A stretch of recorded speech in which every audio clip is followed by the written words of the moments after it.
हमारी आज की कहानी येलोस्टोन नेशनल पार्क में वकूअ पजीर होती है, लेकिन हम वक्त में पीछे जाकर सन 1912 में पहुंचते हैं, जब पार्क में जिंदगी आज के मुकाबले में बिल्कुल मुख्तलिफ थी। उस वक्त जंगली हयात की आबादी में मुसलसल उतार चढ़ाव रहता था। पार्क की 40% झीलें मछलियों से खाली थीं, जिसकी वजह से इलाके के लोगों को शदीद मुश्किलात का सामना था और जंगली जानवर भी भूख से मरने लगे थे। बिलाखिर हालात इतने खराब हो गए कि कुछ न कुछ करना जरूरी हो गया। चुनाचे 1912 में एक 2 मंजिला फिश हैचरी, मछली पैदा करने का मरकज तामीर किया गया, जिसने इलाके में दोबारा मछलियों की अफजाइश में मदद दी। इसके नतीजे में रीछों की मकामी आबादी में इजाफा हुआ, क्योंकि अब उन्हें खुराक आसानी से मिलने लगी थी। इस इजाफे की वजह से खास तौर पर ग्रिजली रीछों की तादाद में नुमाया इजाफा हुआ। ताहम ये कोई बड़ा मसला नहीं समझा गया, क्योंकि इस वक्त इलाके में इंसान बहुत कम थे और इंसानों और रीछों के दरमियान मुठभेड़ के इम्कानात निहायत कम थे। लेकिन ये सूरत हाल उस वक्त बदल गई जब एक रीछ, जिसे बाद में 2 टोज के नाम से जाना गया, इंसान खोर बन गया और मकामी लोगों का रीछों के बारे में नजरिया हमेशा के लिए बदल गया। मई 1912 में जानी ग्राहम अपने पसंदीदा घोड़े के साथ क्रियोस माउंटेन की तरफ रवाना हुआ, उस उम्मीद में कि वो सोना दरियाफ्त करेगा और आखिरकार अपने खानदान की किस्मत बदल देगा। अचानक इसका घोड़ा एक नाले में फिसल गया और एक तरफ गिर पड़ा। जानी को फौरन एहसास हो गया कि घोड़ा उठने की कोशिश कर रहा है, मगर कामयाब नहीं हो पा रहा। उसने बागों की मदद से उसे उठाने की कोशिश की, लेकिन ज्यादा कामयाबी ना हुई। घोड़ा किसी तरह नाले से निकलकर किनारे तक आ गया, मगर उसकी टांग टूट चुकी थी और वो सफर जारी रखने के काबिल नहीं रहा था। जानी ने फैसला किया कि इसे यूं ही तड़पता छोड़ने के बजाय उसकी तकलीफ खत्म कर देना बेहतर है। चुनाचे उसने अपनी शिकारी राइफल से घोड़े के सर में गोली मार दी। अपने वफादार साथी पर एक आखिरी नजर डालने के बाद उसने अपना सामान समेटा और रात गुजारने के लिए अपनी झोपड़ी की तरफ लौट आया, ये सोचते हुए कि अब बगैर घोड़े के वो क्या करेगा। चंद दिन तक पैदल इलाके में सोना तलाश करने के बाद वो वापस अपनी झोपड़ी पहुंचा तो देखा कि उसके मुर्दा घोड़े की लाश को एक देवाइकल ग्रिजली रीछ आहिस्ता आहिस्ता खा रहा है। जानी ने दरख्तों के दरमियान से इस जानवर को गौर से देखा ताकि अंदाजा लगा सके कि वो किस हालत में है और इससे उसे कितना खतरा हो सकता है। मुशाहिदे के दौरान उसे एहसास हुआ कि ये एक निहायत सेहतमंद नर रीछ है और अगर उसने हमला कर दिया तो उसके बचने के इम्कानात न होने के बराबर होंगे। चुनाचे उसने रीछ पर बराह रास्त हमला करने के बजाय उसे फांसने का फैसला किया। उसने एक भारी फौलादी फंदा नस्ब किया, जिसमें मोटे और नोकीले दांत थे, जो रीछ की टांग को मजबूती से जकड़कर रख सकते थे ताकि जानी बाद में आकर उसे गोली मार सके। ये आला हरगिज इंसानियत पर मबनी नहीं था और जानवर को शदीद अजियत पहुंचाता, लेकिन उस वक्त ये बात जानी के लिए कोई अहमियत नहीं रखती थी। जब रीछ लाश खाकर वहां से हट गया तो जानी ने 60 पाउंड वजनी रीछ का फंदा लाश के करीब नस्ब कर दिया, इस उम्मीद में कि आने वाले दिनों में रीछ उसमें फंस जाएगा। लेकिन सब कुछ मंसूबे के मुताबिक नहीं हुआ। अगले दिन जब वो ये देखने वापस आया कि रीछ फंदा में फंसा या नहीं, तो वो हैरान रह गया, क्योंकि फंदा गायब था। वो ये समझ ही न सका कि ये कैसे मुमकिन हुआ और उसने 3 मुमकिन सूरतें सोची। अव्वल, कोई और शख्स जंगल में मौजूद था जिसने उसका फंदा चुरा लिया हो, जो कि बहुत ही कम इम्कान था क्योंकि उसने कई दिनों से किसी इंसान को नहीं देखा था। दोम, रीछ फंदा में फंसकर झाड़ियों में खुद को आजाद करवा चुका हूँ, मगर वहाँ कहीं भी खून के आसार मौजूद नहीं थे। स्वयं रीछ अब भी फंदा अपनी टांग में लगाए शदीद दर्द में इधर उधर घूम रहा हो। जानी ने इलाके का जायजा लिया और जंगल की तरफ जाते हुए रीछ के कदमों के निशानात देखे। वो उनके पीछे गया और अचानक उसने देखा कि रीछ 2 दरख्तों के दरमियान फंदा फंस जाने की वजह से जकड़ा हुआ था और निकलने से कासिर था। जानी खुशी से झूम उठा, क्योंकि वो जानता था कि अब रीछ उस पर हमला नहीं कर सकता। उसने आहिस्ता आहिस्ता अपनी राइफल सीधी की और रीछ के सीने को निशाना बनाया। उसने 2 गोलियां रीछ की पसलियों में उतार दी। एक जोरदार धाड़ के साथ रीछ जमीन पर गिर पड़ा और हरकत बंद हो गई। जानी मुतमईन हो गया कि रीछ मर चुका है। वो इत्मीनान से रीछ की लाश की तरफ बढ़ा और अपनी राइफल एक करीबी दरख्त के साथ टका दी ताकि वो रीछ की खाल उतारकर उसे अपनी झोपड़ी में कालीन बना सके। लेकिन जैसे ही वो लाश के करीब पहुंचा, रीछ अचानक जिंदा हो गया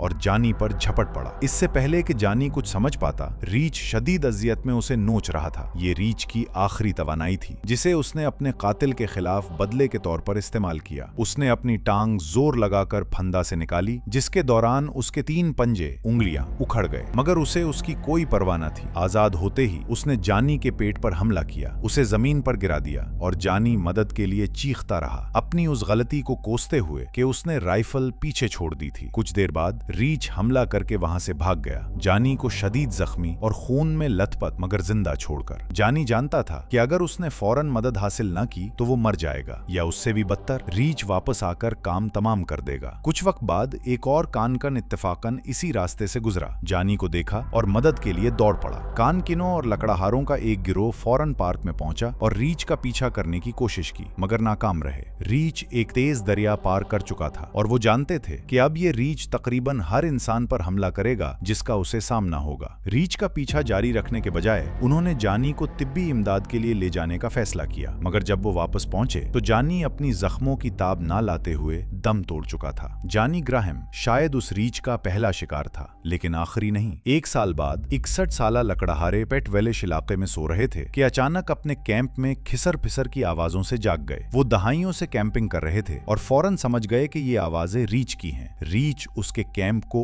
उलट पलट कर रहा था, उसके सामान की तलाशी ले रहा था और हैम और बेकन खा रहा था। पेट ने फौरन बर्तन, पतीले और जो कुछ भी शोर मचा सकता था उठाकर बजाना शुरू कर दिया ताकि रीच को भगा सके। आमतौर पर यह तरकीब कारगर साबित होती थी, मगर ये रीच शोर से बिल्कुल नहीं डरा। वो आहिस्ता आहिस्ता पेट की तरफ बढ़ने लगा। पेट ने खतरा महसूस करते हुए लकड़ी काटने वाली कुल्हाड़ी उठाई और रीच पर वार करने लगा, उस उम्मीद में कि रीच उसे खतरा समझे और चला जाए। लेकिन रीच बेखौफ रहा। उसने एक झटपे में कुल्हाड़ी उसके हाथ से गिरा दी और पेट बिल्कुल बेबस हो गया, जैसा कि रीच चाहता था। रीच ने मोहलिक हमला शुरू कर दिया, पेट के पूरे जिस्म को पंजों से चीर डाला, जबकि वो मदद के लिए चीखता रहा। पेट के एक दोस्त ने मोमबत्तियां पकड़ी और आग के साथ रीच की तरफ लपका ताकि उसे भगाकर अपने दोस्त को बचा सके, मगर बहुत देर हो चुकी थी। रीच पेट को इस कदर बुरी तरह नोच चुका था कि वो उसे पहचान भी नहीं पा रहा था। किसी तरह वो पेट को कैंप तक घसीट लाया और मदद हासिल करने की कोशिश की, मगर फायदा ना हुआ। पेट के जख्म बहुत शदीद थे और वो चंद दिन बाद चल बसा। उसकी मौत की रिपोर्ट देते वक्त उसके दोस्त ने हुक्काम को बताया कि रीच के सिर्फ 2 पंजे थे, जिससे पेट उस रीच का दूसरा तस्दीक शुदा शिकार करार पाया। 3 साल बाद जून 1922 में एक मफरूर मुजरिम जिसे फ्रेंची कहा जाता था, नाले के साथ साथ फंदे लगा रहा था ताकि जो भी फंसे उसे शहर में बेच सके। बगैर लाइसेंस के शिकार करना गैर कानूनी था, मगर फ्रेंची को उसकी कोई परवाह न थी। वो पहले ही मुख्तलिफ रियासतों में जराइम के बाइस ने मफरूर था। एक दिन उसे अंदाजा हुआ कि उसके फंदे में कोई बहुत बड़ा जानवर फंसा है, मगर उसे मारने के लिए घर जाना पड़ा।